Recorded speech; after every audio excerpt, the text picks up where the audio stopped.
tiers livre, c'est l'atelier hebdo, un atelier permanent. On le rejoint quand on veut.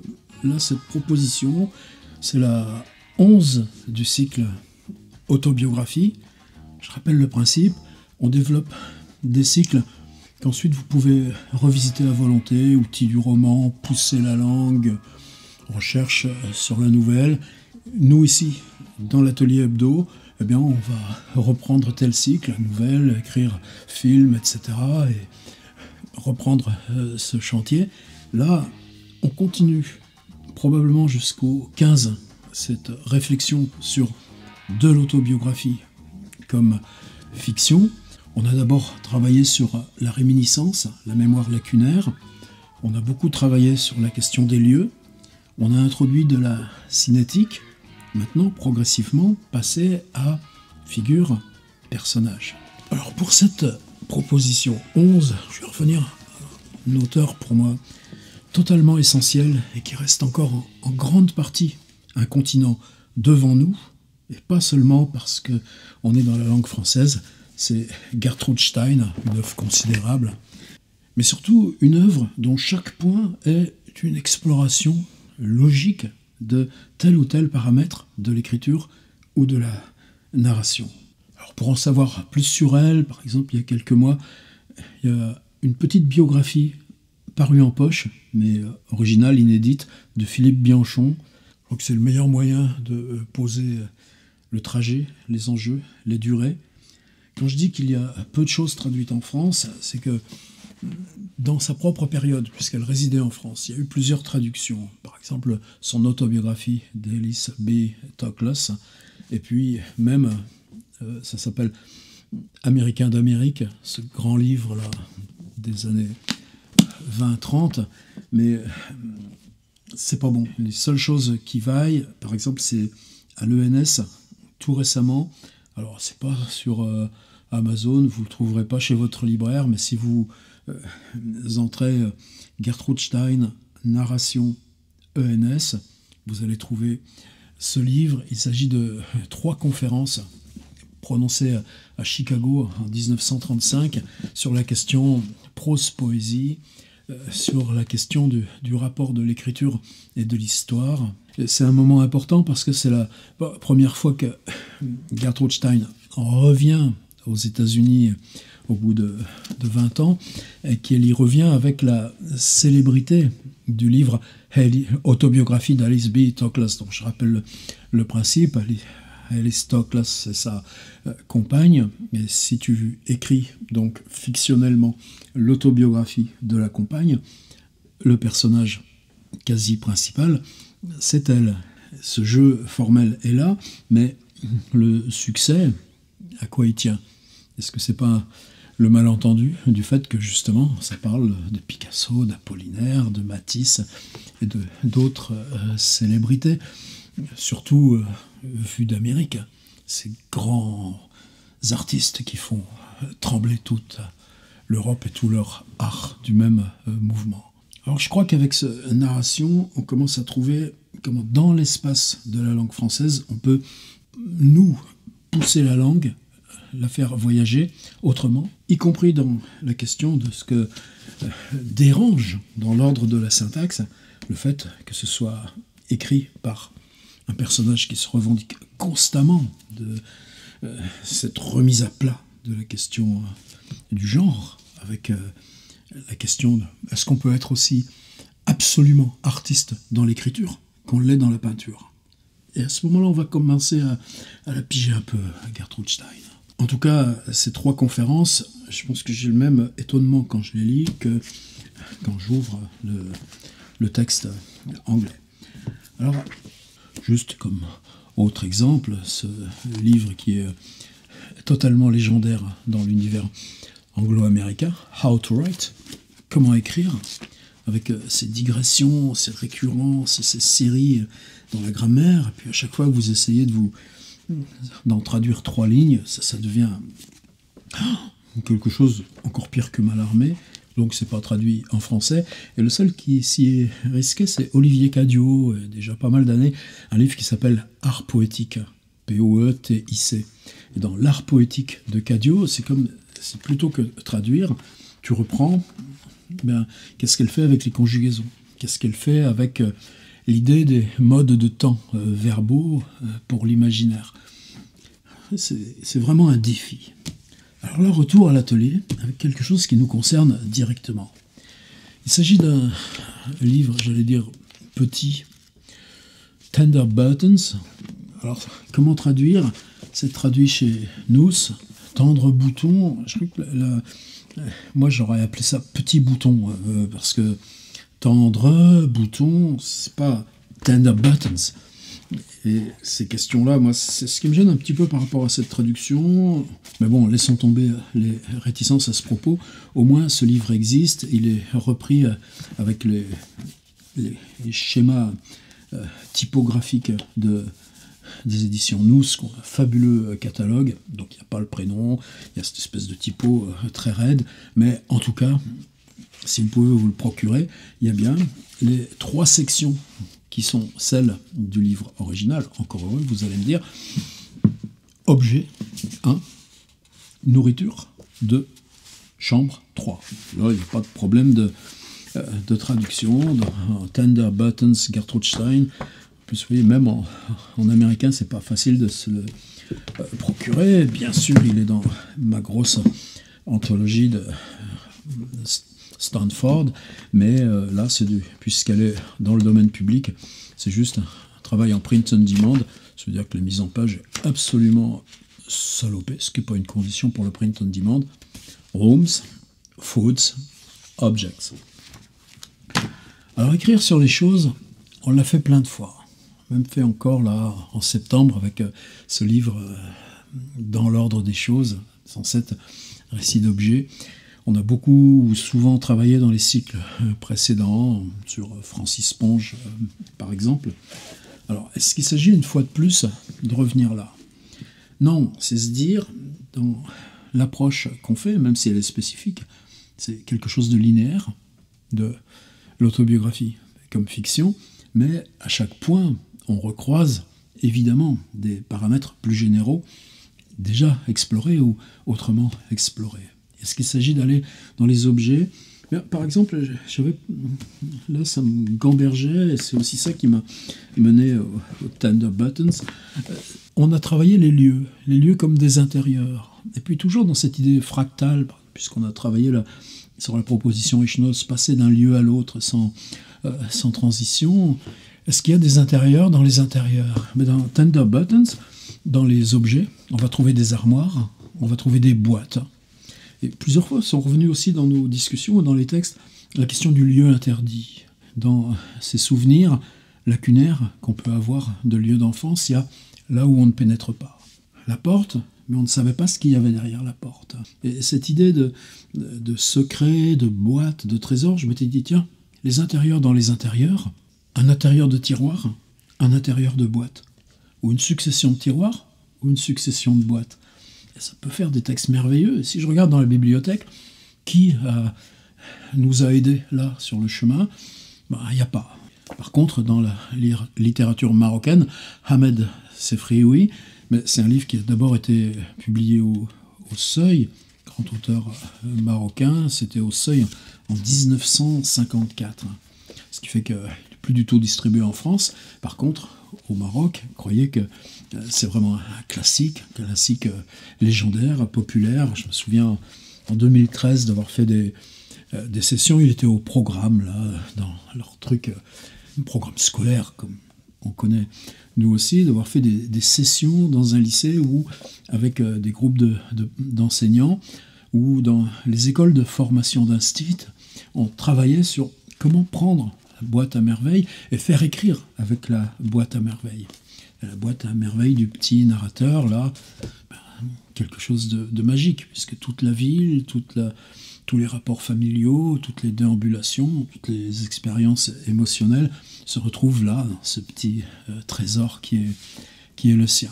Alors dans nos petits boutons, Tender Buttons, dans cette première partie objet, qu'est-ce qui fait que d'emblée, je voulais entrer, non pas pour suivre Gertrude Stein, mais la tromper. Combien il y en a? Une quarantaine, ça tient en 20 pages. Quelquefois, c'est juste 5 ou 6 lignes. D'autres fois, c'est un peu plus long, ça fait presque une page, une chaise. Vous voyez, ce serait le plus long. Est-ce que nous, l'intérêt, c'est d'aller travailler sur les objets? Je vous l'ai dit, on a d'autres propositions dans les autres cycles, à partir de Francis Ponge, etc. Ce qui m'intéressait, c'était la transition des lieux aux personnages. Et cette transition, ça aussi pour moi, c'est l'intérêt de cet atelier hebdo, c'est-à-dire pouvoir avancer très doucement, pouvoir faire en sorte qu'avec cette lenteur, ça permette à chacun de trouver son rythme, rattraper éventuellement là où on avance de semaine en semaine. C'était l'idée qu'on aille saisir les personnages par ce qui les enveloppe.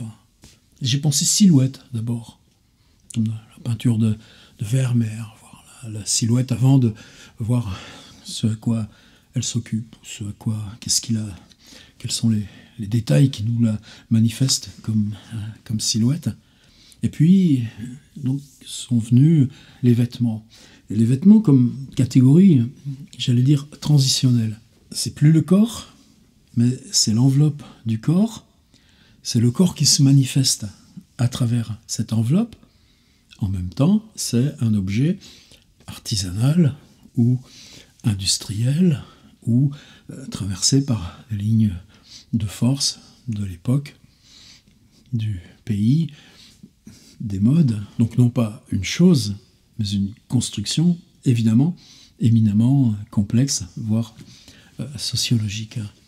Et c'est là que Gertrude Stein m'est revenue avec insistance. Vous voyez, c'est pas l'idée de dire je prends Gertrude Stein, on se prend objet, et puis on y va. C'est vraiment parti du contraire. C'est vraiment parti de on a travaillé sur les lieux, je voudrais glisser vers les figures et les personnages, et dans cette zone-là qui serait intermédiaire, que je prends de façon un petit peu floue, ce qui m'apparaît, c'est les personnages d'abord comme des silhouettes. Les personnages dans une évanescence, et donc ce qui les manifeste par le vêtement. Et là, Stein, qu'est-ce qui est curieux? C'est l'arbitraire de ces 40 paragraphes. Est-ce qu'elle est systématiquement sur des choses qui concernent les personnages? Non. Un timbre, une assiette, des lunettes. Des lunettes, on est déjà presque dans le personnage. Par contre, oui, dans ces 40, il y a 2 boîtes. Il y a une, dans ma tête, moi je les appelle une boîte longue. Une boîte, là, celle-ci, elle fait 2 et 4, 8 lignes. Et puis un peu plus loin, elle reprend. Donc est-ce que c'est une autre boîte ou c'est un texte plus long sur la même boîte? Peu importe, puisque son traitement, elle, est très abstrait. Mais là, vous voyez, on est plus d'une page. Je crois que c'est le texte le plus long, quasiment de la série. Et donc par ces boîtes, je suis revenu à objet, et puis je m'étais dit, mais non, c'est peut-être petit, trop affectif, etc. Et c'est là où dans ces objets, le titre donc de la première section de Tender Buttons, Objects, la quantité de ceux qui concernent les vêtements, le corps. Méthode pour un manteau. Étrange. Une seule montée vers une ligne, un échange direct vers une canne, une aventure désespérée et du courage et une pendule, tout ceci qui fait système, qui a de la sensibilité, de la résignation et du succès, tout ceci rend l'argenté et noir attirant. Alors là, je lis la traduction de Jacques Demarque, chez Nous. Donc aucun reproche, tout est... Évidemment, c'est un traducteur qui a une sacrée expérience, mais vous voyez le degré d'abstraction qu'a Gertrude Stein. Et là, ça aussi, ça m'intéressait. C'est-à-dire qu'on quitte tout ce qu'il y a d'affectif, on quitte ce qu'il y a de personnel, et quand on va traiter de vêtements, de chaussures, là, il y a même l'ombrelle ou la boîte, eh bien, on va installer une sorte de projection abstraite. Et là, on va retrouver qui étaient ses amis, entre Picasso, Matisse et les autres. Cette capacité d'abstrait, elle est ce qui renverse à l'époque la peinture, et c'est ce qui installe sa tentative littéraire comme d'abord formellement abstraite. Et le parapluie, celui de Picasso. période cubiste. Mais c'est précisément pour mettre en avant cette abstraction qu'elle utilise les objets les plus immédiats, les plus reconnaissables. Comme ensuite, elle utilisera les nourritures quotidiennes, ou comme ensuite, elle passera à rooms, des chambres. Je continue. Une robe longue, quel est le courant qui rend machine, qui la fait crépiter? Quel est le courant qui présente une longue ligne et qui a besoin d'une ceinture? Quel est ce courant? Qu'est-ce que le vent? Qu'est-ce que c'est?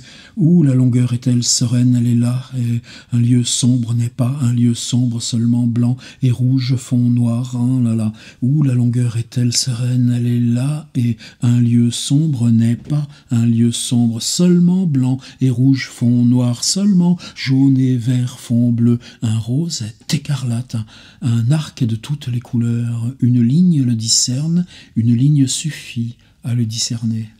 Vous l'avez vu, la robe longue, ça y est, on y est. Et bien ensuite, c'est un chapeau rouge, et plus loin, il y aura chapeau au pluriel. Un gris sombre, un gris très sombre, un gris vraiment sombre et monstrueux d'ordinaire. Elle est là, sa capacité d'abstraction, dans un gris sombre, 1, 2, sombre, un gris très sombre, 1, 2, 3, sombre, un gris vraiment sombre, 1, 2, 3, 4, sombre, et monstrueux d'ordinaire. Il est si monstrueux parce qu'il ne contient pas de rouge. Si le rouge est dans tout, il n'est pas nécessaire. N'est-ce pas une bonne raison pour chacun de ces... Ensuite, c'est un manteau bleu. Un manteau bleu est conduit ailleurs, conduit et conduit ailleurs. Cet enfermement de la répétition du verbe se glisse le mouvement. Il n'y a pas que ça. Ensuite, c'est piano. Ensuite, il y a la chaise, le petit porte-monnaie. Là, on est déjà presque dans le corps.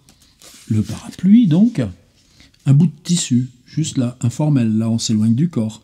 Par contre, tasse, objet, et vous arrivez à lunettes. Lunettes, c'est une ligne et demie.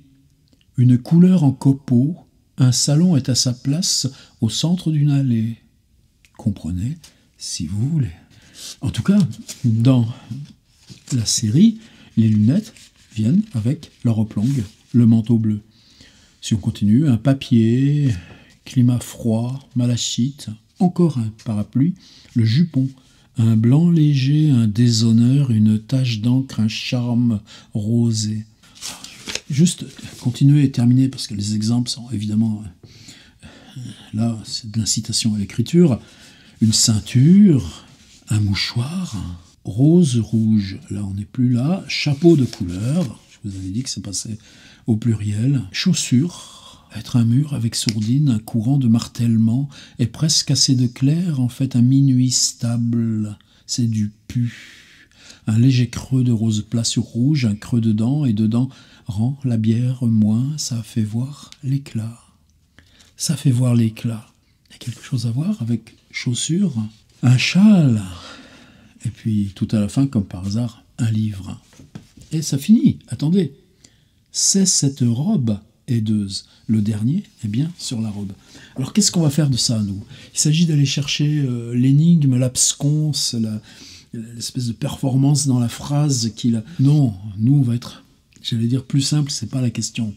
Pensez aussi que c'est le premier livre publié de Gertrude Stein, avec une vie déjà lourde d'événements, la perte des parents, l'autonomie financière qui en résulte, les études de médecine, ou justement à Boston, Cambridge, elle travaille sur la neurologie, et puis l'impossible, toutes les difficultés qui viennent pour l'homosexualité, bon, en même temps, et puis cette idée qu'avec son frère, ils sont libres de venir s'installer à Paris. Il y a cette fortune qui vient des cable cars de San Francisco, et puis non, ça suffira pas, mais si on achète et on vend des tableaux, si on aide les riches industriels ou chimistes américains à se faire eux-mêmes leur propre collection, en étant l'intermédiaire avec les peintres, etc., etc. Et le travail sur Making of Americans, qui est trop géant, qui dure 10 ans, mais ce petit Tender Buttons, elle le publie en 1914, c'est très confidentiel, mais donc elle a déjà, c'est l'année de ses 40 ans. Toutes ces choses-là, il faut y penser. Arriver à 40 ans pour quelque chose d'aussi mince, mais ça parle de chaussures, les 3 lignes sur la chaussure, et à ce moment-là, on peut commencer à entrer là. Alors, moi, je reviens tout à l'heure à ce qui m'a amené à ce texte. On a travaillé sur des lieux. Je voudrais que dans ces lieux, on installe des silhouettes très lentes, des silhouettes à distance, des silhouettes immobiles. Et on ne dira pas qui sont les silhouettes. Là sont en train d'arriver les textes sur ce elle. C'est comme si on prolongeait cet anonymat. Mais cet anonymat, là maintenant, nous, on en parle, on le désigne, on le rend visible, mais on le rend visible par ces éléments abstraits d'un vêtement, un châle. Il vient d'où ce châle? Qui le portait, ce châle? Pourquoi, lorsqu'on se souvient de ce personnage, c'est du châle dont on se souvient? Et ce personnage qui portait ce châle, il lui venait d'où? Qu'est-ce que ça dit de l'époque, etc., etc.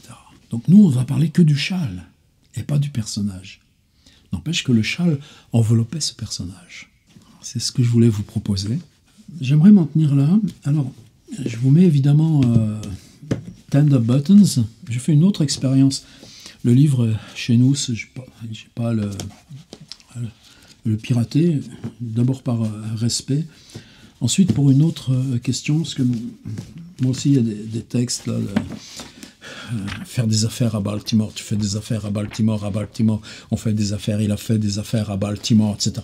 Ce texte, Business at Baltimore, ou Business in Baltimore, c'est, dès lors qu'on est dans la scansion, ça va, les mots sont transposables, mais après, on tombe sur ces figures abstraites que vous ramassez dans la figure. Donc moi, c'est un des petits chantiers parallèles où de temps en temps, tiens, et si je revenais voir mon Baltimore dans Gertrude Stein, et puis se reconfronter toujours au même intraductible.